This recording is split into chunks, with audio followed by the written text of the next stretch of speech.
Praise the lord. 14 వచనాల దాకా చదువుకున్నాం కదా.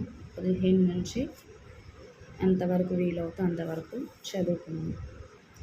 సామెతలు 1వ అధ్యాయము 15 నుండి చదువుకున్నాం.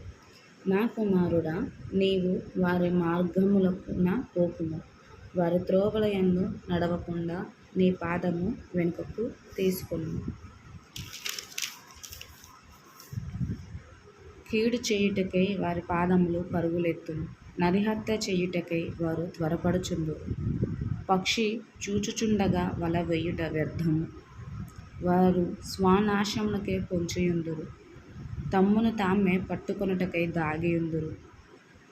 ఆశాపాతకులందరి గతి అట్టిదే, దానిని స్వీకరించు వారి ప్రాణము అది తీయును. జ్ఞానము వీధులలో కేకలు వేయుచున్నది, సంతత వీధిలో బిగ్గరగా పలుకుచున్నది. గొప్ప సందడి గల స్థలములలో ప్రకటన చేయుచున్నది.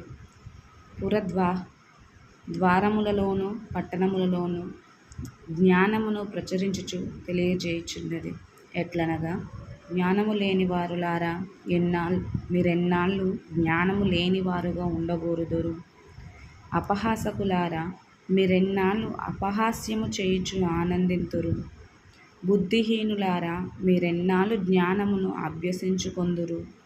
నా గద్దింపు విని తిరుగుడి, ఆలకించుడి. నా ఆత్మను మీ మీద కుమ్మరించుదును, నా ఉపదేశమును మీకు తెలిపెదను. నేను పిలువగా మీరు వినకపోతిరి, నా చెయ్యి చాపగా ఎవరునో లక్ష్య పెట్టకపోయిరి.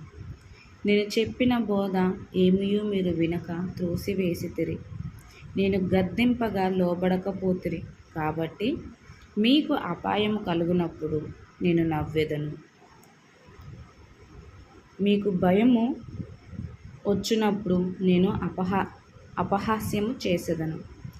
భయము మీ మీదికి తుఫాను వలె వచ్చినప్పుడు, సుడిగాలి వచ్చినట్లు మీకు అపాయము కలుగునప్పుడు, మీకు కష్టమును దుఃఖమును ప్రాప్తించినప్పుడు